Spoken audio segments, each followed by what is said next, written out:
Hello, welcome back. My name is Peter. This is Dev Savara, where I talk all about all things dev, my experiences, some ideas, do some coding, and all that kind of stuff, just to share my enjoyment and interest in software development and hardware development where possible.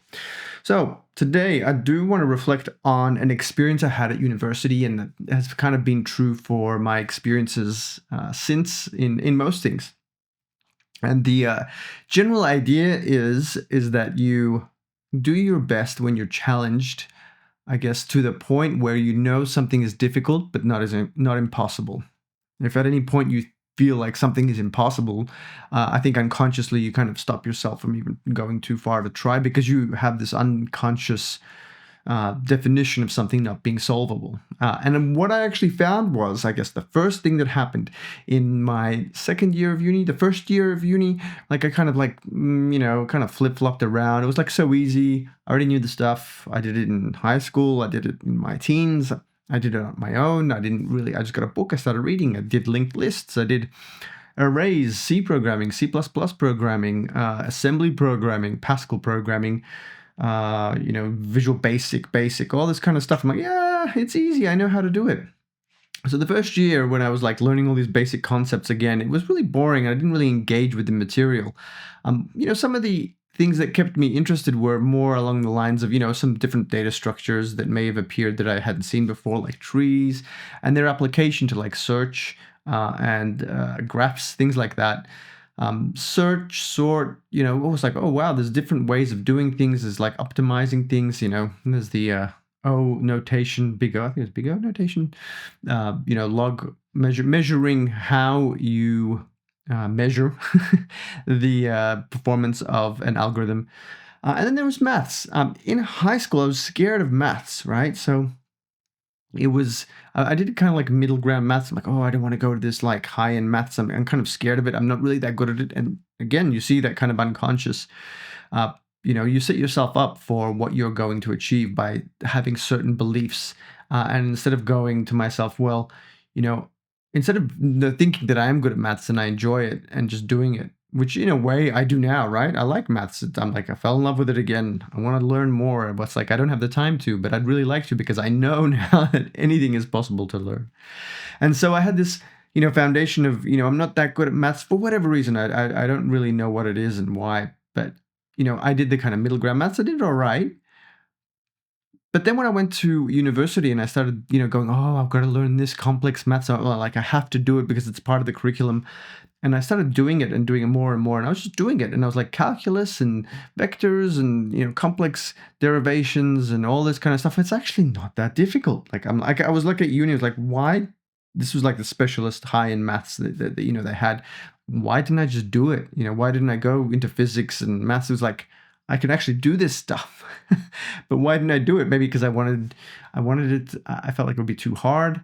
So I kind of had like a really easy run in my last year of uni. And I kind of like, I wanted enough to, I kind of like felt like I just wanted to get enough to pass and get into the course that I wanted to get into, which was computer science at the time, 1999, long time ago, 1998, 99, somewhere around there. And I was very much, just get enough to get through. But then when I got to uni in the second year, things started to get a bit harder. I really enjoyed operating systems, but there was one subject which I was really scared of, but I had to do, right? So I was like, oh, they're called formal methods. And it was the most difficult set of subjects that I did. And they really dug deep into like algorithms, data structures, and it was hard. But for some reason, and I don't know why, all my best marks were on the most difficult subjects. I got the highest marks in formal methods. It was like in top end 90s, same as like other ones. I think for methods 1, 2, algorithms and data structures, things like that were difficult. The project was fun and difficult, but it wasn't really hard, and I got good marks in that. But got high average marks, but the first part of my good marks wasn't because I was good at computer stuff. It's because I'd done it. I'd been just kind of like digging around, playing around for a couple of years. So what at uni was taking 1 to 2 years, I'd already spent like 4 years from 14 to 18 just learning the stuff as I was going because I wanted to make video games. So my message here, I guess the conclusion, what I want to say is that if you find something is difficult and you're a bit scared of it, that's when you should go and do it. If you feel like completely overwhelmed and you know it's impossible, then yeah, I mean, you're probably right? It's like you're not going to work at it. You're going to feel overwhelmed. And at uni, I actually did that because I was working for the video games company commercially, and I had a full set of subjects, and I was just like, I had this apprehension and anxiety that was getting in the way of actually me doing things. And so that once I let go of a subject and I thought, let's just do it part-time, not full-time, plus work, because it was just too much, and made life a lot easier. So even though I had to do my uni degree over a longer period of time, I still had the experience of working part-time at a commercial video games company. And so it kind of worked well. But you got to feel comfortable enough that you can do things, and you got to challenge yourself enough that you're putting pressure on to get things done, because without that pressure, you're not going to be engaged and you're not going to want to do that. So it's really fine balance. You don't want to go too far and then get overwhelmed and stressed out, but you don't want to make it so easy that you're not challenging yourself at all. So if you can find something, it's like if you're feeling like things are too easy, try and pile something on, right? And you'll find that you'll get to a point where you're piling more stuff on, and then you're just overwhelmed. You might have a bit of a breakdown, which I did, not like a full mental breakdown, but like went too far, tried to do too much in my like mid-late 20s, and got stressed out, and it blew up. Everything blew up because I was just piling things on.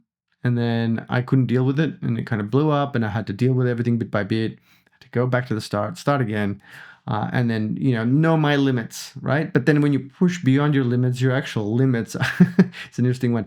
If you push beyond your limits, one interesting that happens is not only do you learn where those limits are, but you actually slightly push that boundary out. Well, to an extent, you can you can overwhelm yourself to a point where you don't recover, right? It's like trees can bend, but if they break, well, it's hard to put it back together again.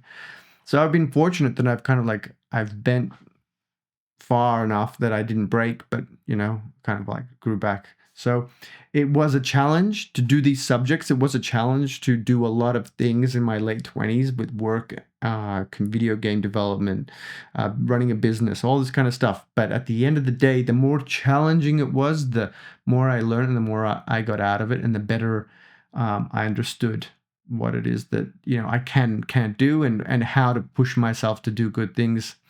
And these days, it's like that's one of the reasons I'm doing YouTube, is because the commercial work is the same thing. It's like very similar. And so even though I've tried to pile on more commercial work and it's pretty easy going, it's good to branch out and do different things. So guys, that's it. That's my story. If you're not feeling challenged enough, go and push yourself, find things to do. And if you're overwhelmed, maybe try and let go of a few things before things blow up. And looking forward to seeing you at the next video. Catch you then. Bye.